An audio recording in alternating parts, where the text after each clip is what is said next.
말씀 보도록 하겠습니다. 오늘 하나님 말씀은 사도행전 2장 말씀이 되겠습니다. 사도행전 2장 우리 1절부터 8절까지 있는 말씀을 합독으로 봉독하겠습니다. 신약 성경 188쪽 가량에 있습니다. 신약 성경 188쪽 가량에 사도행전 2장 1절부터 8절까지 말씀을 합독하겠습니다. 오순절날이 이미 이르매, 시작. 오순절날이 이미 이르매 그들이 다 같이 한 곳에 모였더니 호련히 하늘로부터 급하고 강한 바람 같은 소리가 있어 그들이 앉은 온 집에 가득하며 마치 불의 혀처럼 갈라지는 것들이 그들에게 보여 각 사람 위에 하나씩 임하여 있더니 그들이 다 성령의 충만함을 받고 성령이 말하게 하심을 따라 다른 언어들로 말하기를 시작하니라. 그때 경건한 유대인들이 천하 각국으로부터 와서 예루살렘에 머물러 있더니 이 소리가 나매 큰 무리가 모여 각각 자기의 방언으로 제자들이 말하는 것을 듣고 소동하여 다 놀라 신기하게 여겨 이르되 보라, 이 말하는 사람들이 다 갈릴리 사람이 아니냐?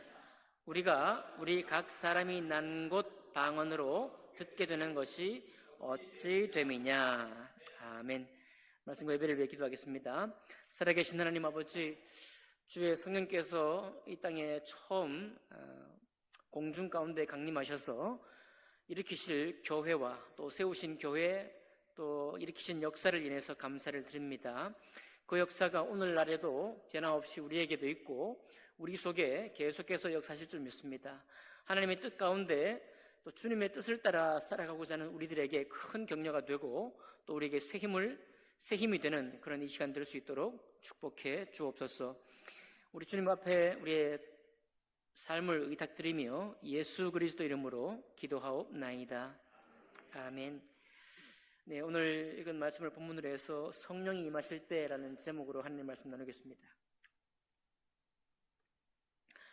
우리가 지금 읽은 이 사도행전 2장 1절부터 8절까지 이 기록은 너무도 놀라운 기록이고 또 너무도 놀라운 기록이라 우리가 또 너무 잘 알고 있는 기록이기도 하고 그렇습니다. 이 이야기를 짧게 요약을 하면은 어쨌든 요엘서에 예언되었던 그 말씀,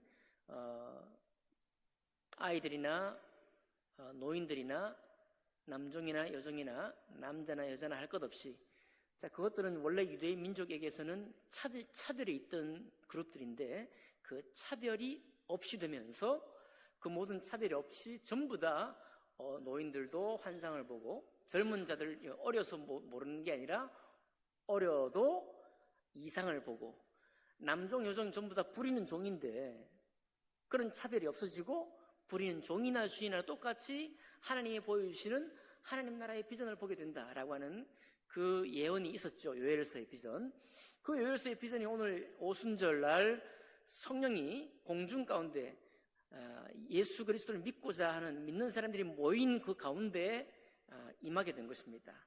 그 임하게 되었을 때 나타나는 것이 전에 없었던, 구약에 한 번도 나타나지 않았던 각 사람 머리 위에 성령이 임하고 그 불같은 것이 임해서 그 혀가 갈라진 혀를 통해서 무엇이 나왔나요?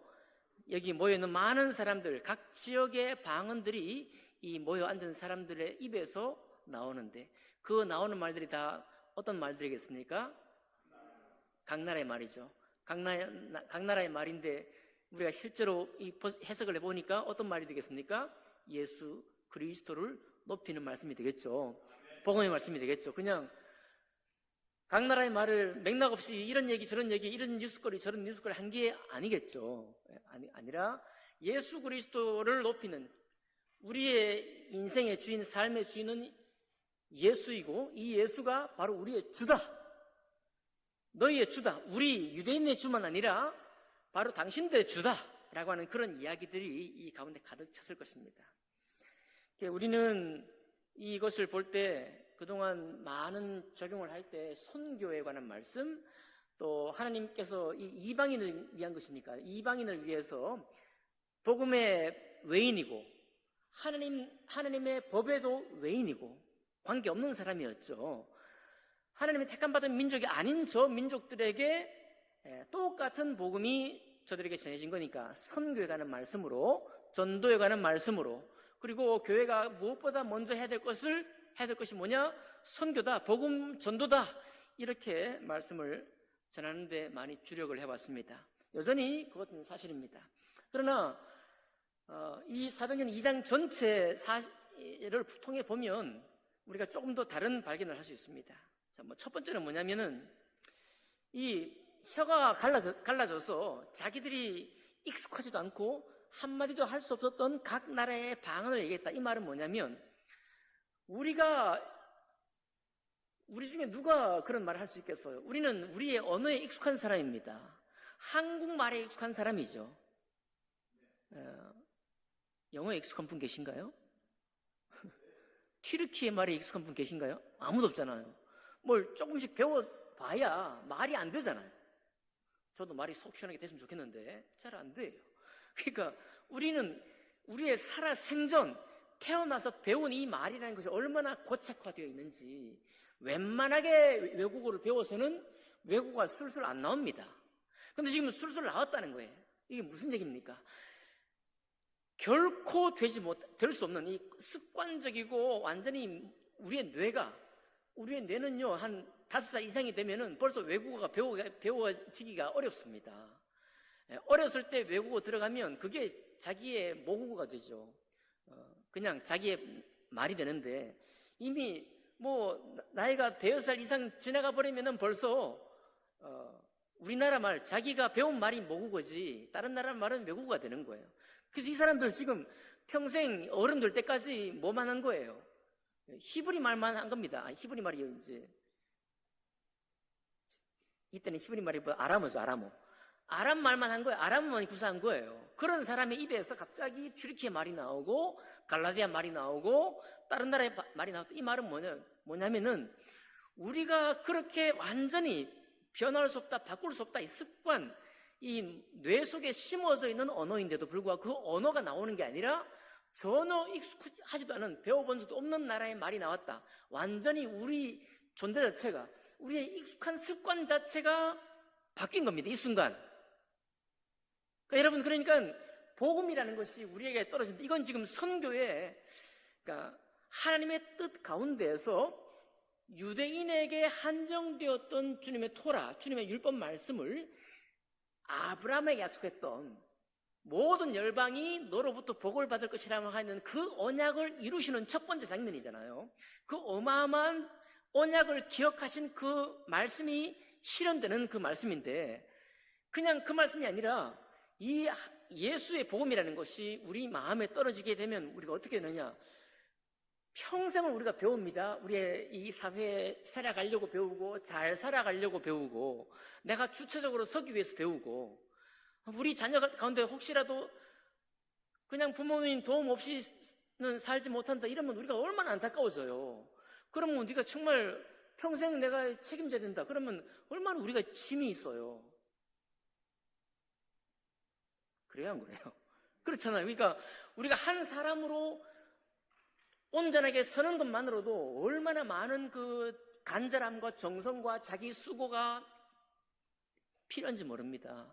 근데 이 복음이 오니까 그렇게 자기 주체로 서고 자기 나라 말에 익숙하고 자기 문화에 익숙하고 그냥 내버려 두면은 가만히 잘 살아갈 사람들인데도 불구하고 복음이 오니까 어떻게 됩니까? 복음이 오니까 자기가 전혀 익숙하지 않았던 그런 언어가 터졌다. 조금 더 전개시켜 보면은 복음이라는 것이 나가 익숙한 삶의 모습, 삶의 가치로부터 주님의 가치로 나의 삶이 변화되는구나. 이렇게 우리가 이해할 수 있습니다. 예? 그냥 한 사람으로 빌어먹지 않고 너 그냥 너의 하나님이 천부적으로 부어주신 성품과 성격대로 가정을 이루고 살겠다. 그만하면 됐다. 이게 인생의 목적이, 신앙의 목적이 아닌 겁니다, 여러분. 이 말씀을 보면은 그런 목적은 성령이 오지 않아도 다 이루은 것도 이 사람들이 전부 다. 자기 일가를 다 이루었던 사람들이에요. 베드로나 예수님의 12제자들 전부 다 자기 밥벌이 다 하고 있던 사람입니다. 그래요, 안 그래요? 자기 생계수단을 위해서 엄청나게 베테랑처럼 다 습관과 그 실력을 다 가지고 있던 사람들입니다. 그런데 그 사람들 불러다가 지금 성령을 임하게 하신 거예요. 그러니까 보통 이 사건이 안 생기는 거예요. 보통 사건이 아닙니다, 이거는. 그래서 여러분, 우리의 신앙은 이제 뭐 벌어먹고 살게 됐다. 이제 너 주체로 서게 됐으니까 됐다. 이제 그만하면 됐다. 이거 목표로 하는 게 신앙이 아닙니다. 그거는 예수 없이 하는 거예요. 예수 없어도 하는 겁니다. 예수 그리스도 우리에게 왔다. 이건 정말 큰 사건이에요. 제가 종종 우리 어떤 예화를 통해서 반복해서 말씀드렸지만은 25톤 트럭과 한번 부딪혔다. 뭐 그런 정도의 사건이라 이거예요. 죽지 않으면 뭐 전혀 완전히 딴 세상에 살게 되는 그런 정도의 충격이 예수 믿는다는 것의 고백이라는 겁니다. 그러니까 이게 여러분 생각해 보세요. 30년을 여러분 영어 배워보세요. 일본어 배워보세요. 중국어 배워보세요. 한계가 있습니다. 내가 어려서부터 익숙한 게 아니면은 뭐 인터뷰하는 건 잘할 수 있죠. 뭐 우리 손흥민 선수, 뭐 축구 선수들 해외 가서 배우면은 뭐 독일어도 했다가 뭐 스페인어도 했다가 막 하잖아요. 그거 몇 마디 하는 거예요, 여러분. 그거 가지고 자기가 배운 거 가지고 자기 속에 있는 걸 다 표현할 수 있느냐? 우리 한국어처럼 우리가 한국어를 말하는 것처럼 내 속에 있는 걸 전부 다 말할 수 있고 말할 수 있을 뿐만 아니라 어떤 말은 하고 싶지만 안 하기도 하고 걸러서도 하고 이런 실력이 없다 이거예요. 그러니까 아무리 영어를 잘한다 해봐야 원래부터 그 나라에 태어난 사람이 아니면 한계가 확실히 있는 겁니다. 그런데 이게 지금 뭐 하는 거예요 지금? 목사님이 예수님을 전했으니까 복음의 말만 전했겠네요. 전혀 이 사람 배운 적도 없는 그런 언어를 지금 구사하고 있는 거니까요. 그러니까 완전 이거는 우리의 인생의 습관, 이 사회에 살아가면서 필요한 모든 그런 실력들, 장치들, 이 모든 것을 뛰어넘는 어떤 것들을 우리 주님이 주신 거예요. 하나님의 영이 우리에게 이것을 쏟아 부어준 겁니다. 그러니까 그 쏟아 부어주는 것을 묘사할 때 불의 혀 같은 것이 갈라지고 말이에요. 이 이상한 묘사가 나오잖아요. 막 너무 신비스러운 묘사, 영화에서나 나올 법한 묘사가 나오는데 이렇게 묘사할 수밖에 없는 거예요. 그런 일이 이렇게 신비적인 역사가 아니고서는 우리의 혀가 말리거나 우리의 혀가 다른 언어를 구사하는 것 자체가 불가능한 것이죠. 그런데 그 새로운 언어, 습관도 없었던 그 언어가 탁 올 뿐만 아니라 그 속에서 예수 그리스도를 주라고 높이시는 그 복음의 말씀이 이 가운데서 막 이루어졌다. 너무 놀라운 것 아닙니까? 제가 제 아내하고 제 딸이 이제 보는 김예란 작가라고 요즘 또 유명한 작가가 있습니다. 이제 작가의 산문집을 하나 빌렸길래 제가 한번 첫 번째 제목을 읽어봤습니다. 그랬더니 그게 내용이 뭐냐면은 김예란 작가의 어머님이 이제 시댁 이제 과 이렇게 살다가 나중에 이제 그 시어머님이 이제 우리한테 와가지고 농사를 짓고 살자라고 이렇게 권유를 했대요. 그 며느리한테, 김예란 작가의 엄마한테. 근데 다른 건 다 자순종하고 그렇게 잘 따랐는데 나에게 와가지고 나랑 같이 농사 짓고 살자라고 하는 그 말은 안 들은 거예요. 그 말을 안 듣고 어떻게 했느냐? 칼국수집을 냈습니다. 칼국수집을. 근데 그 칼국수집을 냈는데 너무 잘 된 거예요. 돈도 버는 맛을 막 그때 알았다고 하고, 그 김혜란 작가도 어릴 때 엄마가 그 칼국수집을 하면서 사람들이 와서 자기 신세도 한탄하고 뭐 이런저런 이야기 하는 그걸 들으면서 자랐는데 그 시간들이 너무나 기억에 많이 남고, 이사를 많이 다녔지만 많이 다닌 이삿집보다 그 칼국수집을 했던 어머니, 그리고 어머니가 그렇게 생기 넘치게 살았던 그것이 기억에 남았다는 거예요. 그런데 이제 그 작가가 이제 20살이 되었습니다. 이제 자기 삶을 선택해야 될 시간이에요. 근데 엄마하고 아빠가 그 칼국수집을 했던 엄마가 그 딸에게 뭘 권유했느냐? 야, 사범대학 뭐죠? 임용고시, 예, 그 선생님이 되는 그거 시험을 쳐라 이렇게 권유했대요. 그런데 또 엄마 닮았어요. 엄마 닮아가지고 다 엄마한테 다 배웠는데 그것만큼은 이제 그거 안 따라가고 예술종합학교에 들어갔다는 겁니다. 작가 하려고.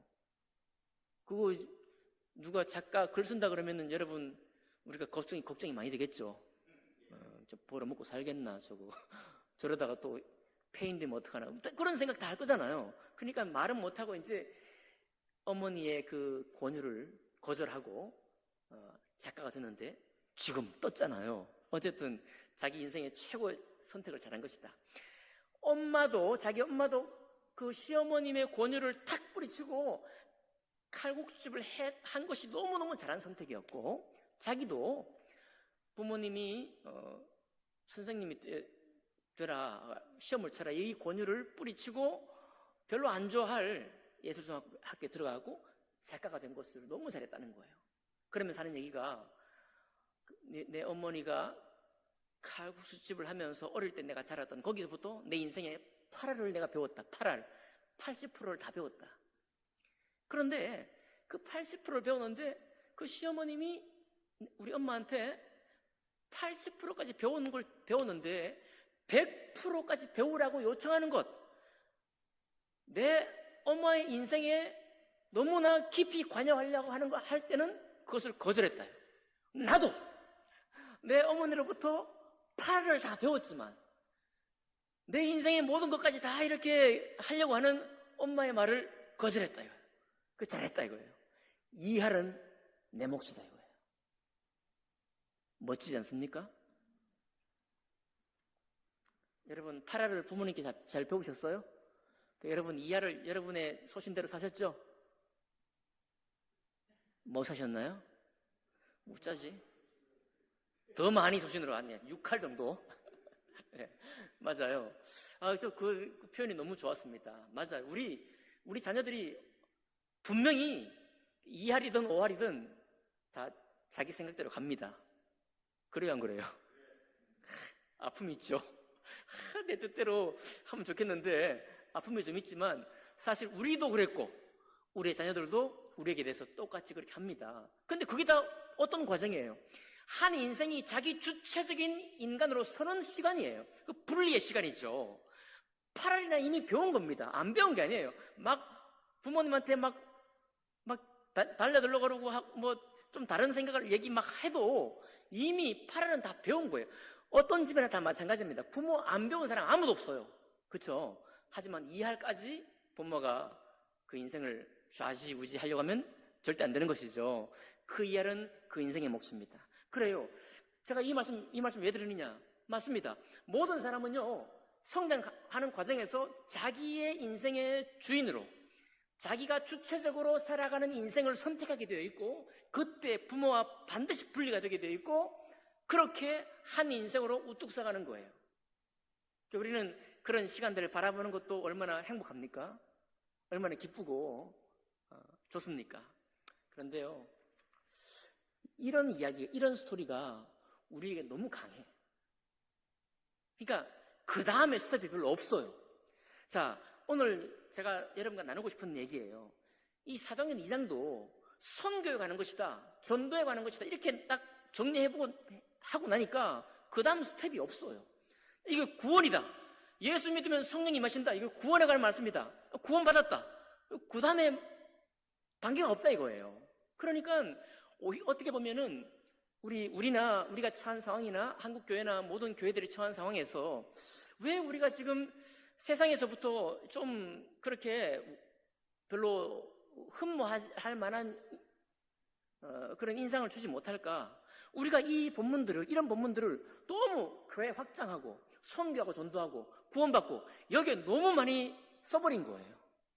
그러니까 여기에 너무 많이 써버리고 나니까 우리의 그 다음 스텝, 하나님이 우리를 불러서 구원하셨을 때는 우리가 도달해야 될 지점, 우리를 힘있게 날마다 역사해서 우리를 이끌고 가시려고 하는 지점이 있는데 그걸 잃어버리는 거예요. 그러니까 오늘 이 첫 번째 적용이 단지 선교나 전도, 뭐 중국 가니까 거기도 방언이 막 터지고 기적이 있더라. 뭐 이런 것 우리가 다 기억하지만은 지금도 이방인들 복음에 전혀 들어가지 않은 땅에 들어가면 이런 기적들이 일어나긴 하지만 거기에 이 본문을 다 써버리는 것은 잘못이다. 그런 생각이 드는 거예요. 그래서 첫 번째 적용은 뭡니까? 이렇게 불의 해가 갈라지고 익숙하지도 않았던 말을 한다. 이 자체가 이미 우리에게 뭘 말해주느냐? 그렇게 우리가 이 세상 살기로, 이 세상을 잘 살려고 더 멋있고, 더 폼나고, 더 정말 비굴하지 않고, 더 떳떳하게 살고 하는 이 목표 있지만은 그 목표를 이루는데 이 말씀을 쓰면 안 된다 이거예요. 그거는 당연히 우리 인생에 주신 것이다. 내 인생이 주체적으로 내 인생의 주인으로 서기 위해서 반드시 필요한 것이다. 근데 그걸 위해서 주님이 오신 건 아니다 이 말이에요. 그럼 뭘 위해서 왔느냐?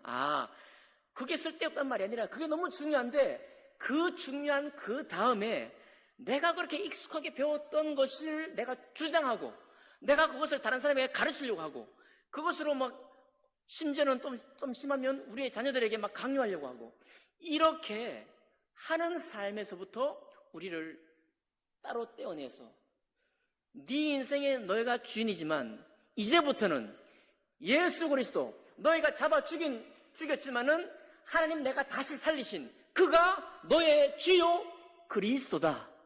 이것을 우리에게 끊임없이 깨우치려고 오늘 성령께서 오신 거예요.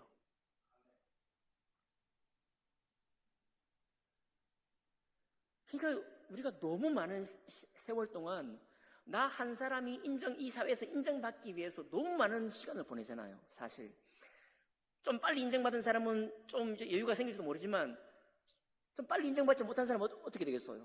인생에 계속 나를 증명하기 위해서 너무 오랫동안 산다 이거예요.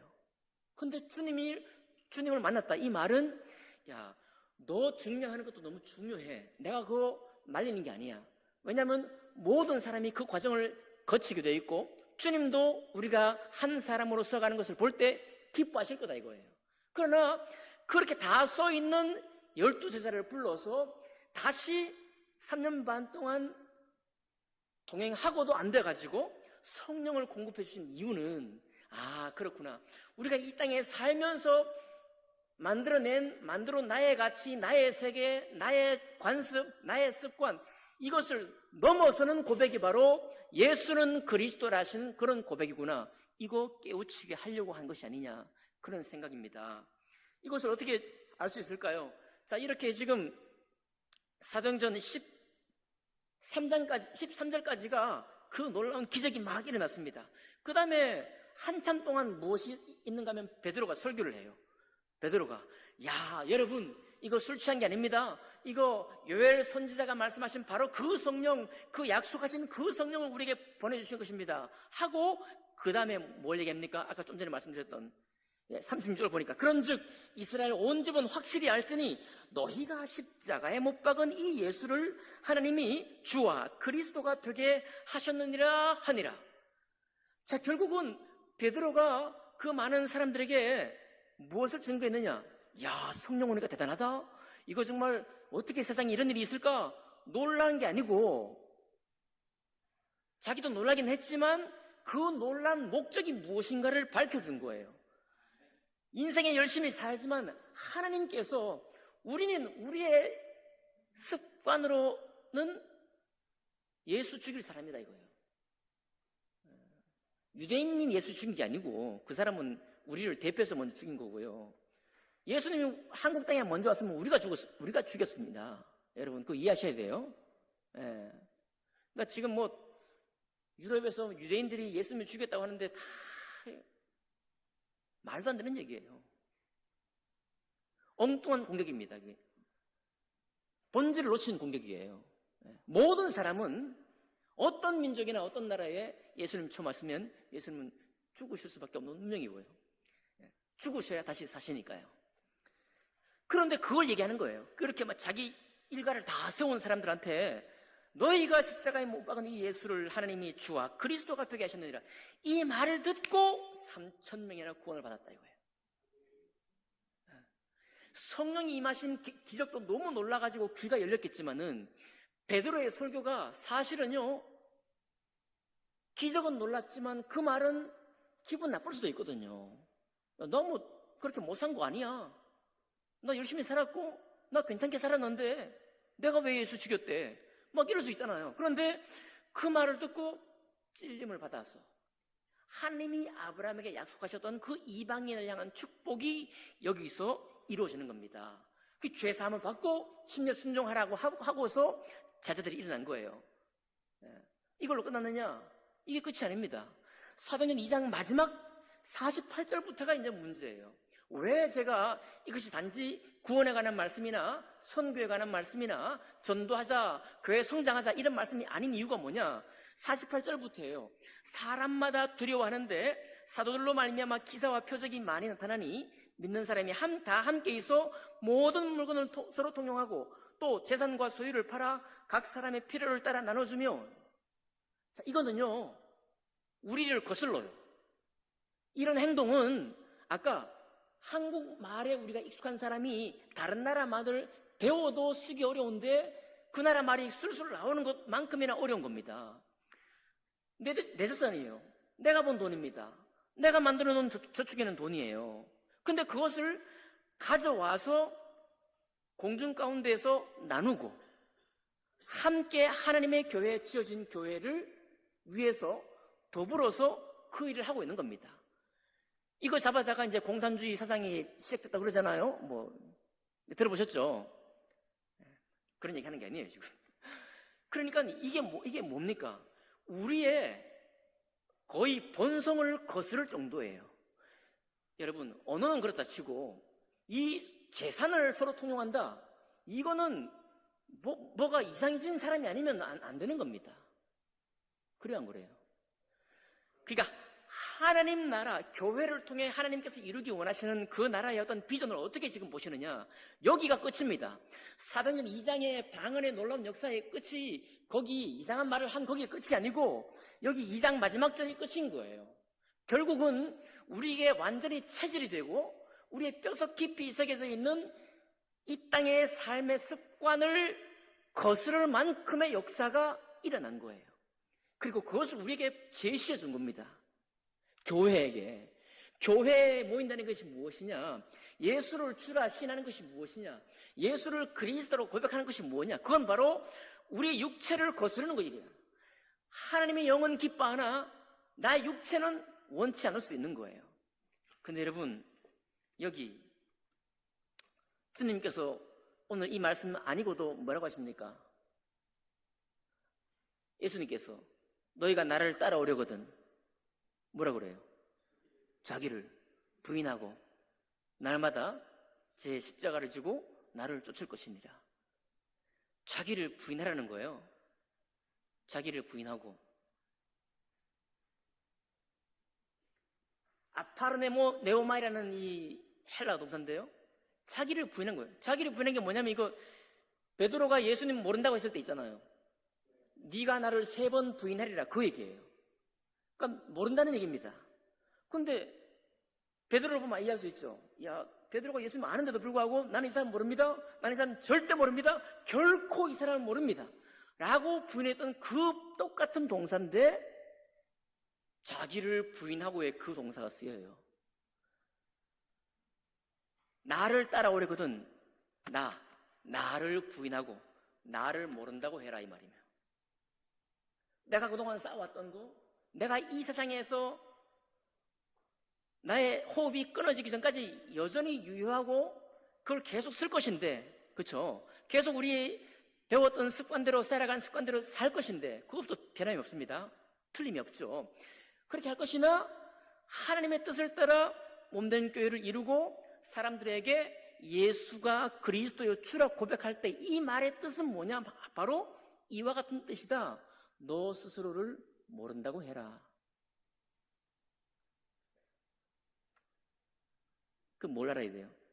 예수께서 그리스도 되시라고 하는, 예수께서 우리의 인생의 주인이라고 하시는 이 말씀, 이 가치에 우리 자신을 드려야지, 나를 내가 안고 내 생각이 있고 내가 가치관이 있고 내 뜻이 뚜렷한 내 주관이 있는데 나는 이 주관대로 살 거야 라고 하는 방식으로는 우리 주님의 교회와 성도의 삶을 이루어가기가 힘들다. 그래서 하나님의 영이 오신 겁니다. 예수의 영이 우리에게 오시는 거예요. 성령이 오실 때 이렇게 희한한 방법으로, 너무 놀라운 방법으로 이 땅에 임하시는 거예요. 자, 여기까지 제가 말씀드립니다. 이제 우리는 어떻게 해야 되는가요? 우리는 두 가지 가치를 항상 품고 나아갑니다. 내가 하나님이 나에게 품바하신 나의 성품과 나에게 주신 관계, 나에게 주신 인연, 나에게 주신 모든 그 가치체계로 살도록 우리를 인도하셨어요. 결코 저를 다른 사람처럼 살지 못하게 하십니다. 다른 사람도 결코 저처럼 살지 못하고요. 제 자녀도 저처럼 살아서는 안 되고 살 수도 없습니다. 그렇죠? 이게 너무 분명한 거예요. 그런데 이것만 가지고 신앙생활을 하는 것은 곤란하다. 곤란하다. 우리가 하나님의 말씀에 순종할 때는 나는 나를 모른다. 최근에 무슨 감독이 했던 말인 것 같아요. 나는 나를 모른다. 나는 나를 몰라. 내가 나를 너무 잘 알지만 이 일에 함께할 시간만큼은 나는 내가 아니야. 나는 나를 몰라. 나는 오직 내 인생의 주님은 예수 그리스도야. 그분의 뜻을 따라 내가 한켠에서 내 역할을 감당할래. 내가 내 할 일을 하고 싶어. 이렇게 자기를 내어주는 그 자체가 나를 부인하고 나를 내가 알지 못한다라고 하는 그런 고백이다 이 말입니다. 그 예수님께서 제자들에게 가르치는 정말 나를 따라오려거든 이렇게 하라고 하는 그 말씀에 그 본문이 있잖아요. 나를 부인하고가. 그러니까 이 사도행전 2장에 있는 성령의 임하심과 그 성령의 임하심이 우리의 혀를 어떻게 갈랐는지 우리가 보았고, 또 베드로의 설교를 통해서 하나님의 그 언약이 어떻게 이루어지는지 보았고, 또 저들도 인생의 습관을 완전히 거슬러서 이 사회에 살아가는 삶의 습관을 거슬러서 어떻게 사는지를 우리에게 보여주고 있는 것입니다.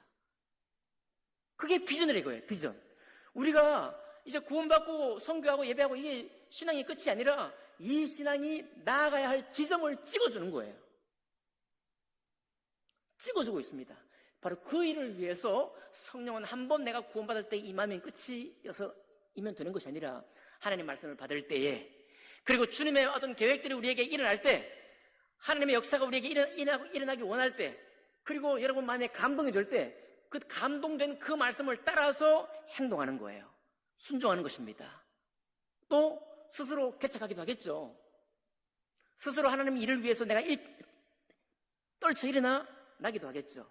그런 모든 과정 속에서 우리 이제 삶 가운데서 이런 고백이 나옵니다. 결국은 예수는 나의 주님이십니다. 내가 당신의 일과 함께 할 때는 나를 안다고 하지 않겠어요. 내가 나를 부인하겠어요.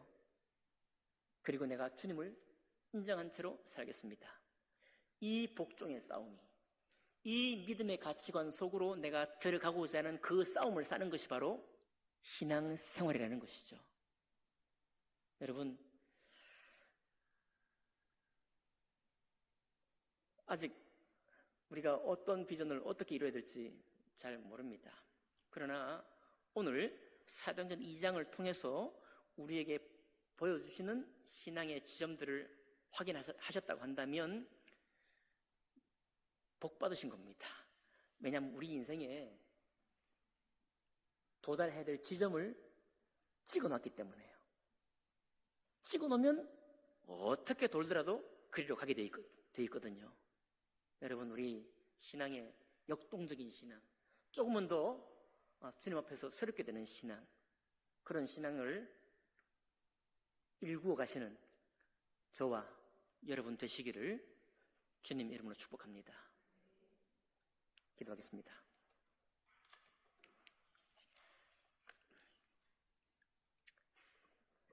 살아계신 하나님 아버지, 감사드립니다. 삶의 무게가 있고 삶이라는 것이 얼마나 참 배워야 할 것이 많은지, 익혀야 할 것이 많은지, 관계 속에서 어떻게 처신해야 될 것인지 얼마나 오랫동안 배워야 하는지 우리가 알고 있습니다. 하나님 아버지,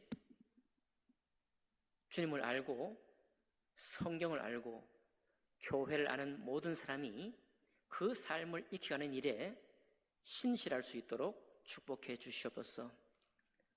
그러나 그것이 인생의 전부가 아니요 신앙의 전부가 아닌 것을 오늘 말씀해 주셨사오니, 그렇게 열심으로 나의 주관적인 삶을 세운 나 자신에게 나는 나를 모른다 고백하며 예수 그리스도가 성경 말씀을 통해서 오신 그분의 가치, 그분의 나라를 이루는 일에 우리의 삶이 드려지고 또 그 비전을 쫓아 때때로는 우리의 삶의 습관을 거슬러가는 그런 저희들의 신앙이 될 수 있도록 하나님 축복해 주시옵소서. 성령으로 더욱 강건하게 역사해 주시옵소서. 감사드리며 귀하신 우리 주 예수님 이름으로 기도하옵나이다. 아멘.